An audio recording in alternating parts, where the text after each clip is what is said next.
하나님 마음에 막가진 회개라는 제목으로 말씀을 전합니다. 이 제목에서 막가진이라는 단어가 생소하실 텐데요.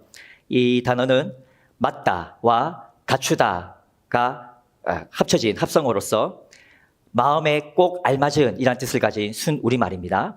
이것을 기억하시고 말씀을 들으십시오.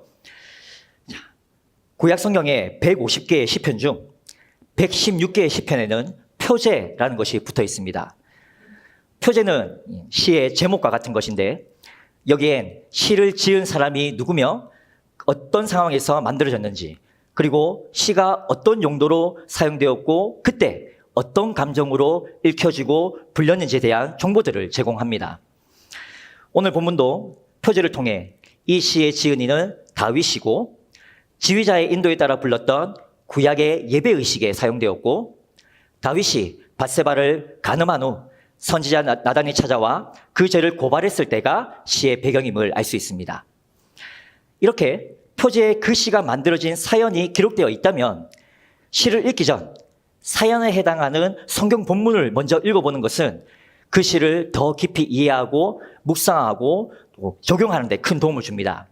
왜냐하면 시편은 이 시라는 문학적 특성을 사용해 그 시가 지어진 배경이나 사연 속의 지은이의 감정과 내면의 상태를 꾸밈없는 날 것 그대로의 기도 언어로 표현하고 있으며, 이 기도 언어를 통해 우리가 비슷한 상황에 처했을 때 어떤 감정과 마음과 태도로 어떻게 반응해야 할지, 또 어떻게 기도해야 할지를 배울 수 있기 때문입니다.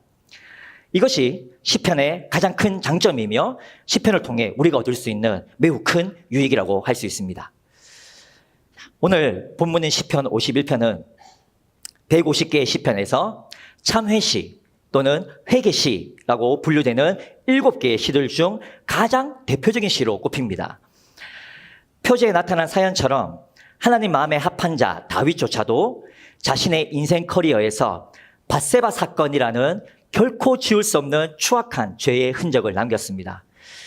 이 죄의 흔적을 율법적으로 보면 다윗은 살인하지 말라, 간음하지 말라, 도적질하지 말라, 내 이웃의 집을 탐내지 말라라는 4개의 계명을 어긴 자이며, 현대의 죄명으로 보면 몰래 훔쳐보며 성욕을 채우는 관음, 그리고 부부가 아닌 남녀가 성관계를 맺는 간음이라는 성범죄와 함께 직권남용, 범죄 은폐, 강도, 살인교사라는 죄명까지 추가할 수 있는 흉악범이자 강력범죄자에 속합니다.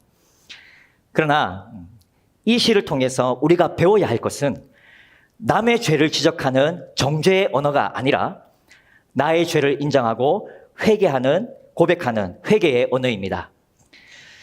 나의 은밀한 죄로 인해서 하나님과의 관계가 깨어진 부분이 혹시 여러분들 가운데 있으시다면 오늘 주신 말씀을 통해 죄에 대한 올바른 인식과 정직한 태도, 그리고 솔직한 회개의 언어를 배워서 하나님 마음에 막가진 온전한 회개로 하나님과의 관계가 다시 회복되기를 예수님의 이름으로 축원합니다. 자, 그럼 시편 51편의 배경이 되는 사무엘하 11장부터 12장 25절까지의 내용을 간략히 말씀드리겠습니다. 먼저 사무엘하 11장에서 생사가 오가는 치열한 전장으로 부하들을 보낸 후 안락한 왕궁에 홀로 있었던 다윗은 어느 저녁 침상에서 일어나 옥상을 거닐었습니다. 그러다 우연히 목욕하는 아름다운 한 여인을 목격한 후 순간의 성욕을 참지 못한 그는 왕의 권한을 이용해서라도 그녀를 자기 품에 품으려고 사람을 보내서 그녀에 대해 알아봅니다. 그녀가 자기의 충신인 우리아의 아내 밧세바임을 알았지만 이미 욕정에 지배당한 다윗은 끝내 밧세바를 데려와 자신의 성욕을 풀었고 결국 그녀를 임신시킵니다. 밧세바의 임신을 알게 된 다윗은 자신의 범죄를 은폐하기 위해 이를 꾸민 후 전장에 있던 우리아를 귀향시키죠. 그러나 생각보다 강직했던 충신 우리아가 자신의 계획대로 움직이지 않자 다시 은밀한 꾀를 내어 우리아를 전쟁터의 최전선으로 보내 홀로 맹렬히 싸우다 처참한 죽음을 맞게 합니다. 그리고 남편의 죽음을 슬퍼하는 밧세바를 아내로 맞이했고 자신의 더러운 욕정으로 얻은 아들을 낳습니다. 이렇게 다윗의 완전 범죄로 끝날 것 같았던 사무엘하 11장의 마지막 문장은 다윗이 행한 그 일이 여호와 보시기에 악하였더라라고 끝을 맺습니다. 이어지는 12장에서 다윗의 모든 범죄를 지켜보셨던 하나님은 선지자 나단을 다윗에게 보내셔서 그가 은폐하려 했던 범죄를 모두 까발리신 후 너는 은밀히 행하였으나 나는 온 이스라엘 앞에서 백주에 이 일을 행하리라 라며 하나님의 말씀을 업신여겼던 다윗이 행한 그대로 벌을 받을 것이라는 심판을 선포하십니다. 이때 다윗은 내가 여호와께 죄를 범하였습니다 라며 죄를 인정하고 고백하여 하나님으로부터 죄는 용서받지만 밧세바를 통해 낳은 첫 아들이 끝내 죽게 되는 죄의 대가는 피하지 못합니다. 얼마 전까지도 왕궁의 높은 것을 거닐며 권력을 남용했었던 다윗은 자기의 죄로 일주일 동안 심히 앓던 아이를 위해 철저히 땅에 엎드려 자신을 낮추고 금식하면서 하나님의 긍휼을 바라며 기도합니다. 그리고 일주일 후 아이의 죽음을 통해 죄의 대가를 뼈저리게 경험하고 하나님의 공의의 심판을 겸허히 받아들입니다. 이후 시간이 지나 밧세바를 통해 낳은 다윗의 두 번째 아들 솔로몬에게 하나님께서 선지자 나단을 보내 여호와께 사랑을 입은 자라는 뜻의 여디디아라는 이름을 지어주시는 장면으로 밧세바 사건은 마무리됩니다. 이렇게 사무엘하의 밧세바 사건에는 다윗의 범죄 과정과 선지자 나단을 통한 하나님의 심판 그리고 다윗을 향한 멈추지 않은 하나님의 은혜가 기록되어 있습니다. 하나님의 마음에 합한 자 다윗조차 피하지 못한 이 파렴치한 범죄의 과정을 통해서 우리는 몇 가지 사실을 발견하게 됩니다. 먼저 죄는 그 어느 때보다 혼자 있을 때 쉽게 침투하며 우발적이든 의도적이든 우리의 죄성을 돋군다는 겁니다. 다윗이 홀로 왕궁 옥상을 거닐 때 우연인지 습관인지는 분명히 알 수 없지만 목욕하고 있는 밧세바를 보고 성욕이 일어난 것처럼 말입니다. 다음으로 그렇게 시작된 죄성은 우리의 이성과 감각과 정신을 마비시켜 무슨 수를 써서라도 범죄를 완성시킬 수단과 방법을 찾아내게 하고 변태처럼 범죄 대상을 늘 곁에 두어 범죄 욕망을 더욱 부추긴다는 겁니다. 주체할 수 없는 욕정으로 밧세바를 품겠다는 목적을 이루기 위해 그녀의 정보를 캐내어 궁으로 부른 후 그녀의 생리기간이 끝날 때까지 곁에 두고 기다린 것처럼 말입니다. 물론 하나님은 이런 다윗의 계산까지도 결국 뒤집으셨죠. 다음으로 그렇게 알게 된 범죄 방법과 가득 채워진 범죄 욕망은 결국 죄를 실행으로 옮기게 하고 실행된 범죄가 완료되면 아무 일도 없었던 것처럼 숨기려 한다는 겁니다.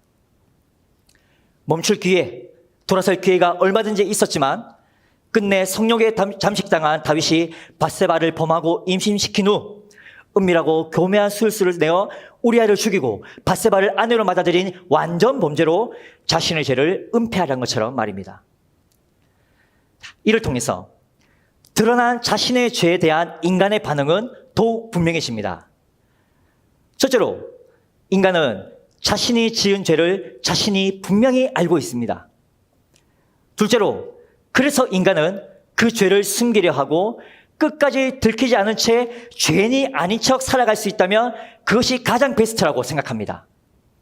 셋째로 중요한 건 죄를 들켰을 때의 반응을 통해 그 사람을 제대로 알게 됩니다. 그런데 이 반응은 개인의 깊은 내면으로부터 나오는 것이므로 사무엘하의 기록처럼 사건의 정황이나 겉으로 드러난 사실을 설명한 것만으로는 그 사람의 내면을 제대로 들여다볼 수 없기에 공감하기가 어렵습니다. 공감이란 그래, 네 마음이 지금 내 마음이야. 맞아, 그때 나도 너처럼 그랬었어. 라며 말 그대로 상대의 감정과 내면의 상태를 공유하는 것, 곧 이심전심이지 않습니까? 밧세바 사건 속 다윗의 감정과 내면을 우리가 공감하려면 그가 처한 상황에서 내면에 일어난 일들과 그것을 표현한 언어들을 알아야 합니다. 그 내면의 언어들을 표현한 것이 바로 본문 시편 51편입니다. 수단과 방법을 가리지 않고 계획적, 의도적으로 매우 은밀하게 자신의 범죄를 은폐한 후 완전 범죄를 확신하며 안심하고 있던 다윗에게 선지자 나단이 찾아와 그의 죄를 낱낱이 고발했을 때 다윗의 심정이 어땠을까요? 다윗의 상황처럼 실제로 나의 일상에서 들키고 싶지 않거나 들키지 않을 거라 확신한 그 무언가를 들켰을 때 나에게 어떤 현상이 일어났었는지 여러분은 기억나시나요? 요동치는 심장박동의 울림이 온몸에 느껴질 정도의 터질 것 같은 두려움, 머리 꼭대기부터 흐르는 식은땀과 함께 고개도 못 들고 눈도 못 들 정도의 부끄러움과 창피함, 이 순간이 그냥 꿈이길, 지금의 내가 더 이상 내가 아니길 바랄 정도로 현실을 부정하고 자신을 거부하는 죄책감, 아무 소리도 안 들리고 아무것도 보이지 않는 망부석이 되어 그저 멍하니 눈물만 흘리는 깊은 후회. 방금 말씀드렸던 이 모든 표현은 사실 제가 겪어봤던 것들이고 전부 다는 아니더라도 여러분도 겪어봤을 것이며 다윗도 마찬가지였을 겁니다. 그러면 다윗은 도대체 어떻게 자기 범죄에 대한 두려움과 부끄러움과 창피함과 죄책감과 깊은 후회에서 벗어나 하나님과의 관계를 다시 회복할 수 있었을까요? 이 해답을 얻기 위해 본문에 표현된 회개의 언어들을 살펴보면서 하나님 마음에 막가진 회개가 무엇인지 배우고 우리의 회개 기도에도 한번 적용해 보기를 원합니다. 본문 1절, 2절에서 다윗은 먼저 하나님의 인자와 은혜와 긍휼로 하나님에 대한 자신의 반역과 모든 불법과 범죄 사실이 지워지고 씻기며 완전하게 제거됨을 믿음으로 하나님 앞에 나아갑니다. 이것은 죄인인 우리가 하나님 앞에 나아갈 수 있는 근거는 오직 하나님의 인자와 긍휼과 은혜임을 가르쳐줍니다.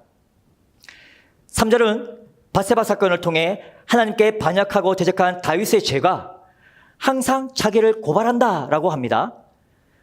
이 말은 한시도 죄책감에서 벗어나지 못하고 있다는 뜻입니다.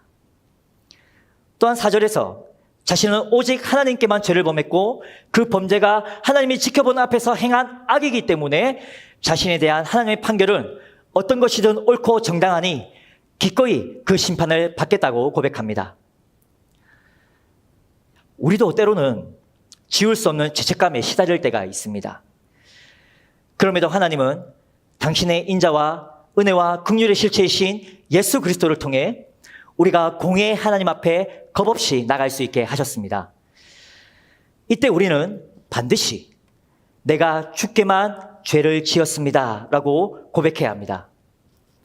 그런데 이 말은 1차적 범죄 대상인 사람에게 나는 더 이상 책임이 없다라는 의미가 결코 아닙니다. 선지자 나단이 다윗의 죄를 고발하며 하나님의 심판을 전했을 때 사무엘하 12장 13절에서 다윗은 내가 여호와께 죄를 범하였노라 라고 실토했습니다. 이는 밧세바와 우리아에게 지은 자신의 죄가 근본적으로는 가장 먼저 하나님 앞에서의 범죄이며 그 죄의 무게는 사람에게 범한 것과는 비교할 수 없이 크다는 사실을 분명하게 깨달은 겁니다. 여기에 우리가 반드시 배워야 할 올바른 죄인식이 담겨 있습니다. 우리가 짓는 모든 죄는 근본적으로 가장 먼저 하나님께 지은 것입니다. 범죄 대상이 사람이든 자연이든, 범죄 규모가 크든 작든, 범죄 출처가 우발적이든 의도적이든, 범죄 실상이 드러났든 감춰졌든, 에이, 이런 것도 죄라고? 라며 매우 사소하다고 여기는 마음과 생각과 감각과 행동의 죄까지 우리의 모든 범죄는 가장 먼저 하나님 앞에 짓는 것입니다. 우리의 죄성은 자신의 범죄로 일어난 사건을 하나님과는 상관없는 나와 그 사람과의 해프닝으로 최대한 축소하거나 은폐하게 하고 타인이 입은 육체적, 정신적, 경제적 피해에 합당한 보상과 복구를 해주면 끝이라고 여기게 합니다. 그리고 피해자에게 미안하다, 잘못했다라는 사과의 말 한마디 건네는 것을 힘들어하게 하고 하나님에게조차 범죄의 실상을 낱낱이 고백하는 것을 꺼리게 합니다. 또한 고백한다 해도 그것이 하나님께 지은 죄입니다 라고 분명하게 말하지 못하게 합니다. 그러나 올바른 죄 인식은 본문 4절의 표현처럼 자신의 죄악으로부터 나타난 모든 언행 심사가 하나님 눈앞에 있다는 사실을 알아 나의 모든 죄는 오직 하나님께 지은 것입니다라고 실토하게 합니다.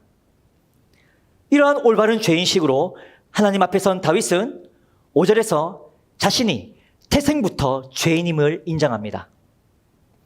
이처럼 인간은 죄에 빠지고 나서야 자신이 뿌리 깊은 죄성을 가진 죄인이라는 사실을 깨닫습니다. 그러나 죄인을 사랑하시는 하나님은 말씀을 통해 지금 우리가 죄에 깊이 빠지기 전에 깨닫고 돌이킬 수 있는 기회를 주십니다.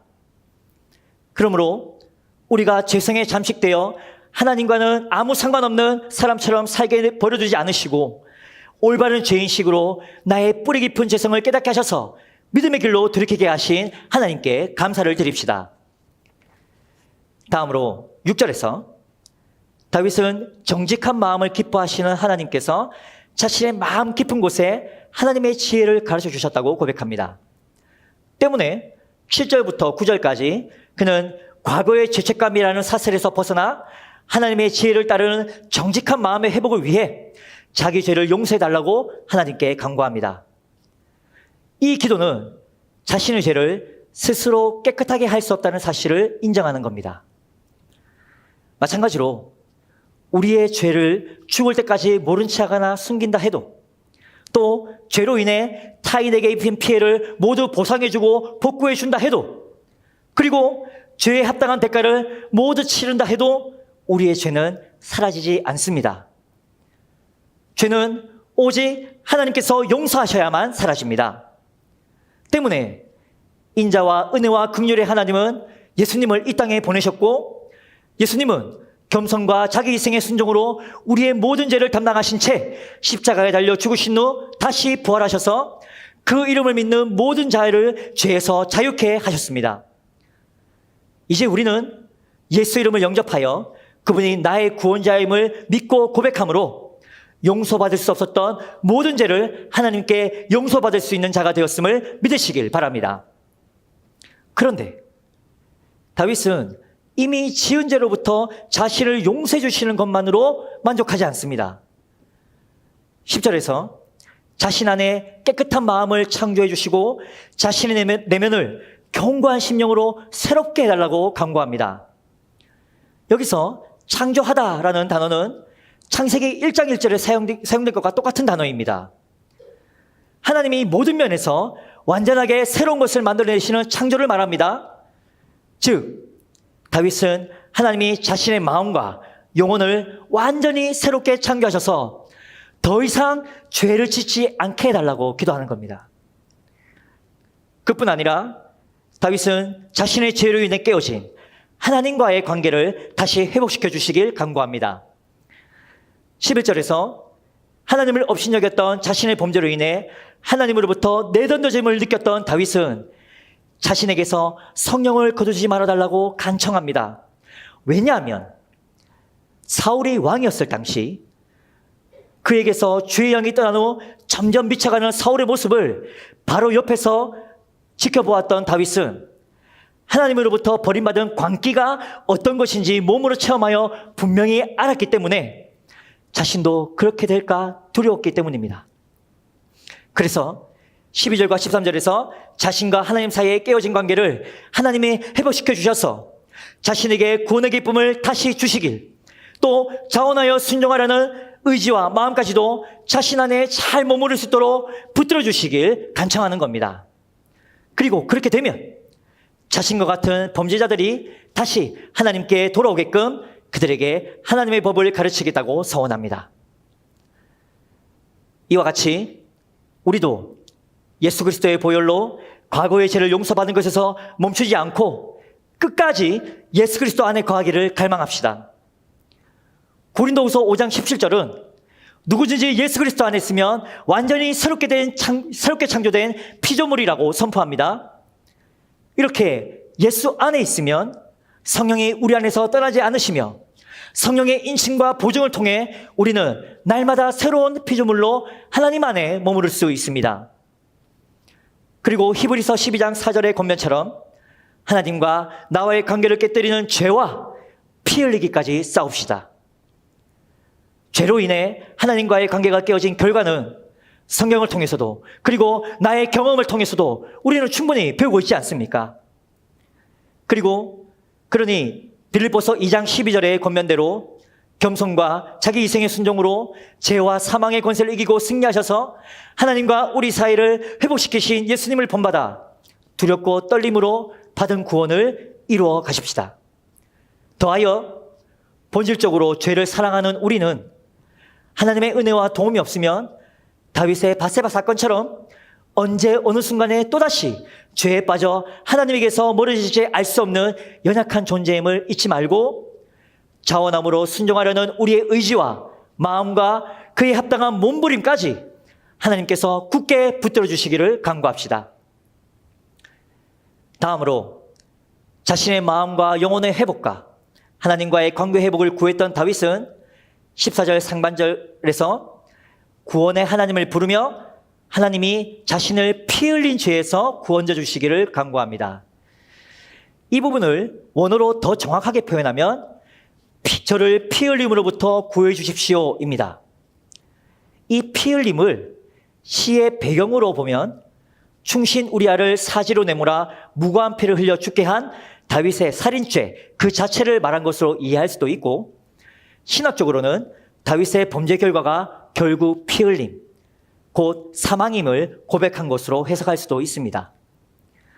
왜냐하면 창세기 9장 6절은 다른 사람의 피를 흘리면 그 사람의 피도 흘릴 것이니 이는 하나님이 자기 형상대로 사람을 지으셨음이니라라고 기록하고 있기 때문입니다. 이어서 다윗은 14절 후반절과 15절에서 하나님 앞에 죄를 자백하고 하나님을 향한 믿음을 고백하는 죄인에게 용서와 구원을 베푸시는 하나님의 의로우심을 노래와 찬송으로 전파하겠다고 서원합니다. 우리가 하나님을 찬양하며 예배해야 할 이유는 정말 많습니다. 그 중에서도 절대 빠질 수 없는 매우 중요한 주제는 단연코 구원입니다. 구원이라는 큰 주제 안에서 우리는 구원을 계획하신 성부 하나님과 구원을 성취하신 성자 예수 그리스도와 구원을 적용하여 완성시키신 성령님께 찬양과 경배를 드려야 합니다. 죄인인 우리가 삼위일체 하나님 마음에 막가진 예배를 드리려면 앞서 말씀드린 대로 하나님의 인자와 은혜와 자비의 실체이신 예수 그리스도를 의지하여 담대히 하나님 앞에 나아가야 하고, 올바른 죄인식으로 자기 죄를 온전히 자복해야 하고, 예수님의 보혈로 하나님으로부터 죄를 용서받아야 하고, 그리스도 안에서 모든 것이 완전히 새로워진 필요분이 되어 이를 보증하시는 성령님을 통해 하나님과의 관계가 회복되어야 합니다. 이렇게 하나님이 구하시는 예배에 가장 필요한 1순위를 다윗은 17절에서 상한 심령과 상하고 통해하는 마음이라고 표현했습니다. 이를 더 구체적으로 말씀드리면 갈기갈기 찢어진 마음, 터지고 깨지고 부서져 산산조각난 마음, 눌러지고 짓밟혀 완전히 뭉개진 마음입니다. 도대체 무엇 때문에 이런 만신창이가 된 마음이 되는 걸까요? 그 범인은 바로 죄입니다. 죄로 인해 인간은 밑바닥을 찍는 깨짐을 경험하게 됩니다. 그런데 그런 깨짐으로 인해 자신이 어떤 존재인지를 제대로 깨닫게 된다는 사실이 참으로 역설적이며 아이러니한 거죠. 하나님께 내 마음에 합한 사람이라는 칭찬을 들었던 다윗도 밧세바 사건을 통해 그제야 자신이 죄의 유혹 앞에 얼마나 초라한 존재인지, 그리고 자신이 죄성에 흠뻑 젖어 있는 존재임을 깨닫습니다. 또한 로마서 7장 18절의 고백처럼 그의 내면에 선한 것이 하나도 없음을 인정하며 하나님의 성령으로 새롭게 지음받지 않으면 소망 없는 존재임을 깨닫습니다. 무엇보다 죄의 결과가 하나님과의 관계를 깨뜨리는 것임을 철저히 깨달은 그에게 숨통을 조이는 것 같은 그 죄의 무게는 인생의 기쁨과 즐거움을 모두 증발시켜 버렸습니다. 이렇게 죄로 인해 철저히 부서지고 깨진 마음은 다윗으로 하여금 하나님 앞에서 시편 51편의 참회와 회개의 언어들로 절절히 호소하게 만들었고 17절의 고백처럼 다윗의 깨진 마음을 멸시하지 않으셨던 하나님은 그의 회개를 받아주시고 그의 죄를 용서하셔서 다시 회복시켜 주셨습니다. 이는 곧 깨진 마음으로 드린 다윗의 회개가 하나님 마음에 막가진 회개였음을 보여줍니다. 이 사실은 우리 모두에게도 동일한 진실입니다. 죄는 어떤 행동이기 이전에 우리를 속박하는 힘이며 그 힘으로 끈질기게 우리를 위협합니다. 로마서 3장 9절과 6장 16절은 우리가 죄 아래 있으며 죄의 종이라고 했습니다.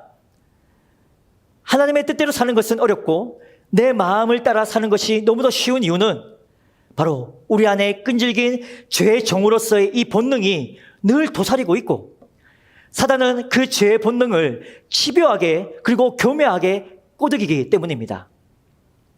그래서 예수님은 마태복음 6장 13절에서 우리를 시험에 들게 하지 마시옵고 다만 악에서 구하시옵소서라고 기도하라고 가르치셨습니다. 이 기도는 우리가 죄에 얼마나 취약한 존재인지를 잊지 말라는 뜻이며 죄의 힘으로부터 우리를 지켜주시는 주님을 의지하고 살라는 뜻입니다. 그렇게 살아도 우리는 언제든 넘어질 수 있지만 그래도 하나님께 감사드릴 수 있는 이유는 로마서 6장 18절의 말씀처럼 우리가 예수 그리스도 안에 있으면 더 이상 죄의 노예가 아니라 죄로부터 해방된 의의 종이 되기 때문입니다. 그러므로 죄의 세력은 우리를 넘어뜨릴 수는 있어도 결코 노예로 결박하지는 못합니다. 우리는 죄에 넘어질 때마다 예수 그리스도를 의지하여 올바른 죄의식과 상한 심령으로 죄를 용서하시는 하나님 앞에 나아갈 수 있습니다. 또한 하나님 마음에 막가진 회개를 통해 깨어진 하나님과의 관계도 다시 회복될 수 있습니다. 왜냐하면 본문 17절의 기록처럼 하나님은 상하고 통해한 마음을 멸시하지 않는 분이시기 때문입니다. 그러니 죄로 인해 갈기갈기 찢어지고 터지고 깨지고 부서지고 눌러지고 짓밟힌 마음이 우리 가운데 있다면 그 마음 그대로 인자와 은혜와 긍휼의 하나님께 낱낱이 아뢰며 겸손히 하나님의 얼굴을 구합시다. 그리하면 하나님은 우리를 용서하시고 치유하시며 회복시켜 주실 것입니다. 그렇게 회복시키셔서 새로운 심령으로 예배하게 하시고 더욱 거룩한 삶으로 이끌어 주실 하나님을 기대하며 오늘 우리에게 주신 기도의 자리에 함께 나가십시다. 자, 이제 설교를 마무리하겠습니다. 오늘은 다윗이 지은 회개시를 통해 올바른 죄 인식과 회개의 언어를 배웠고 하나님 마음에 막가진 회개로 죄를 용서받아 하나님과의 관계가 회복될 수 있음을 배웠습니다. 우리는 종종 후회와 회개를 잘 구분하지 못하는 것 같습니다. 후회란 그때 그러지 말았어야 됐는데 이미 지났으니까 어쩔 수 없지. 다음에 더 조심하자 와 같이 내 입장에서 나의 죄로 손해본 것들에 대해 아쉬워하는 것에서 끝나는 겁니다. 그러나 회개란 하나님의 입장에서 나의 죄로 하나님께 손해 끼친 것에 대해 애통해하는 겁니다. 또한 오늘 본문에 나타난 것처럼 하나님에 의해 시작되어 결국 하나님의 은혜로 나를 돌이키게 하시는 것이 바로 회개입니다. 다윗의 회개는 인자와 은혜와 긍휼의 하나님에 의해 시작되었고 그 안에서 올바른 죄인식과 하나님 마음에 막가진 회개로 공의 하나님으로부터 죄 용서를 받았으며 결국 죄로 인해 깨진 다윗의 마음을 멸시하지 않으신 하나님의 은혜로 돌이킴을 받은 다윗은 깨어졌던 하나님과의 관계도 회복함을 얻을 수 있었습니다. 오늘 밤 인자와 은혜와 긍휼의 하나님 앞에 나아가실 때 올바른 죄인식과 하나님 마음에 막가진 회개를 통해 예수 그리스도 안에서 죄를 용서받고 은밀한 죄로 인해 상하고 깨지고 부서진 마음을 멸시하지 않으시는 하나님의 은혜가 우리의 마음과 영혼과 하나님과의 관계까지도 다시 새롭게 회복시키길 간절히 소망합니다. 이를 통해 하나님 마음에 막가진 예배자로 우리를 세우시고 그렇게 살아가게 하실 하나님과 깊은 교제를 나누는 기도 시간이 되기를 예수님의 이름으로 온 마음을 다해 축원합니다.